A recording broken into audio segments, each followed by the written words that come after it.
Leitura 219 Isaías 43 a 45 O projeto 365 7 de agosto de 2023. Isaías 43. O capítulo 42 termina com a tristeza de Deus pela decadência espiritual de seu povo.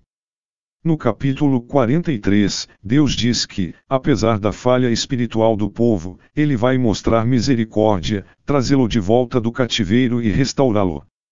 Ele lhes daria uma efusão de amor, não de ira. Então o mundo saberia que só Deus fez isso. Deus criou o povo de Israel, e eles eram especiais para Ele. Deus os redimiu e os chamou pelo nome para serem aqueles que pertencem a Ele. Deus protegeu Israel em tempos de angústia. Também somos importantes para Deus. Se afirmamos pertencer a Deus, nunca devemos fazer nada que o envergonhe. Atravessar rios de dificuldade fará com que você se afogue ou o forçará a ficar mais forte. Se você for com suas próprias forças, é mais provável que se afogue. Se você convidar o Senhor para ir com você, Ele o protegerá.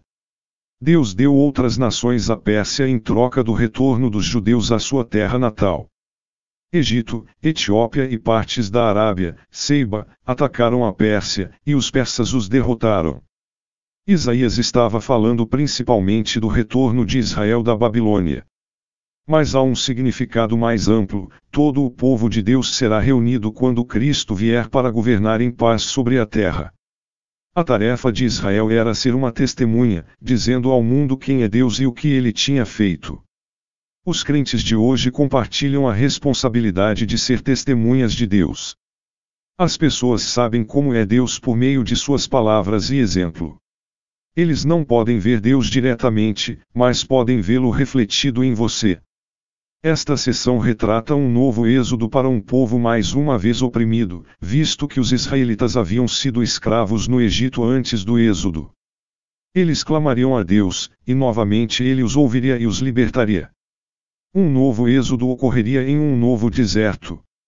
Os milagres passados não eram nada comparados ao que Deus faria por seu povo no futuro. Um sacrifício requeria desistir de um animal valioso e suplicar a Deus por perdão. Mas o povo apresentou a Deus pecados em vez de sacrifícios. Você pode imaginar levar o melhor dos seus pecados ao altar de Deus. Esta imagem irônica mostra as profundezas a que Israel havia afundado. O que você apresenta a Deus, seus pecados ou um pedido de perdão?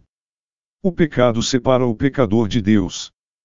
Deus, entretanto, não quer ser separado de seu povo, então ele instituiu o sistema sacrificial no qual os pecados eram simbolicamente transferidos aos animais e então destruídos. O povo de Judá escolheu ignorar a provisão de Deus para os pecados e, portanto, corria o risco de perder sua proteção. Você tenta seguir por conta própria ou aceita a provisão de perdão de Deus por meio do sacrifício de Cristo? Como é tentador lembrar a alguém de uma ofensa passada. Mas quando Deus perdoa nossos pecados, Ele os esquece totalmente. Nunca devemos temer que Ele nos lembre deles mais tarde.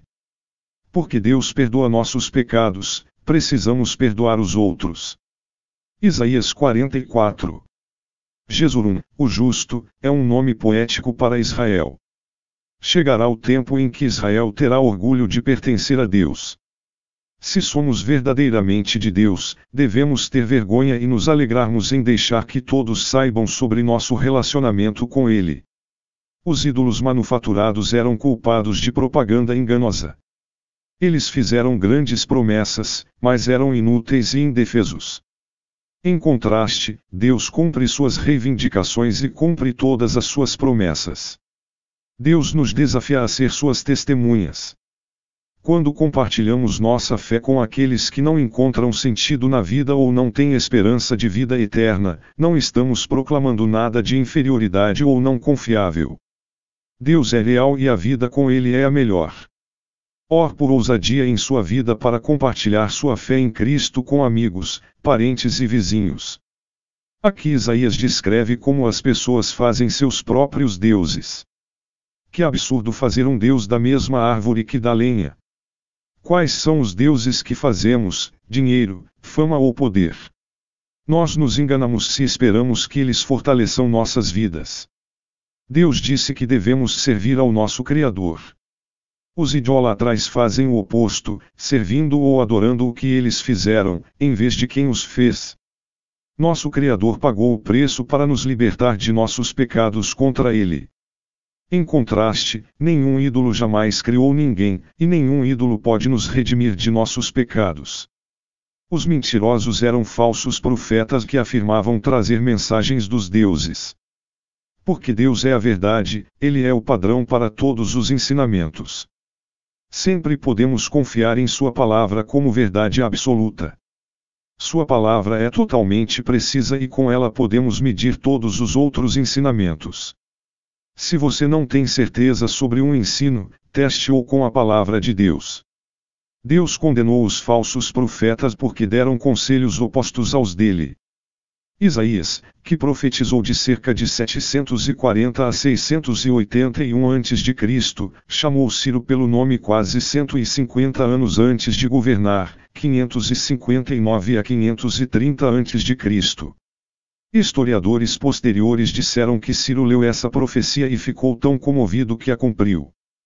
Isaías também previu que Jerusalém cairia mais de 100 anos antes de acontecer, 586 a.C., e que o templo seria reconstruído cerca de 200 anos antes de acontecer. É claro que essas profecias vieram de Deus, que conhece o futuro. Isaías 45. Este é o único lugar na Bíblia onde se diz que um governante gentil é ungido. Deus é o poder sobre todos os governantes, e ele unge quem ele escolhe para suas tarefas especiais. O reino de Ciro se espalhou por 2.000 milhas, o maior de qualquer império então conhecido, incluindo os territórios dos impérios assírio e babilônico. Por que Deus ungiu Ciro? Porque Deus tinha uma tarefa especial para ele fazer por Israel. Ciro permitiria que a cidade de Deus, Jerusalém, fosse reconstruída, e ele libertaria os exilados sem esperar nada em troca. Poucos reis de Israel ou Judá fizeram tanto pelo povo de Deus quanto Ciro faria. Deus não tem prazer no mal, então o mal de que se fala aqui é a adversidade física, não o mal moral. Deus governa a luz e as trevas, os bons e os maus momentos. Nossas vidas são salpicadas com os dois tipos de experiências, e ambas são necessárias para crescermos espiritualmente. Quando chegar a hora certa, agradeça a Deus e use sua prosperidade para Ele. Quando os tempos difíceis vierem, não se ressinta deles, mas pergunte o que você pode aprender com essa experiência de refinamento para se tornar um servo melhor de Deus. Esta referência é a Ciro, e também no futuro mais distante, a Cristo. Os sabeus eram pessoas de Ceiba, no sul da Arábia. Até este momento, Israel havia antecipado a salvação temporal, Deus os salvaria de seus inimigos. Aqui Isaías fala da salvação eterna com Deus. As promessas de Deus são públicas e seu cumprimento é certo. Então, por que duvidamos dele? Nunca devemos ficar incertos quando temos um Deus de verdade e justiça. A salvação é para todas as nações, não apenas para os israelitas. Muitas vezes parece que Israel tinha um caminho interno para a salvação. Mas Deus deixa claro que seu povo inclui todos aqueles que o seguem. Israel deveria ser o meio pelo qual o mundo inteiro viria a conhecer a Deus. Jesus, o Messias, cumpriu o papel de Israel e deu a todas as pessoas a oportunidade de seguir a Deus.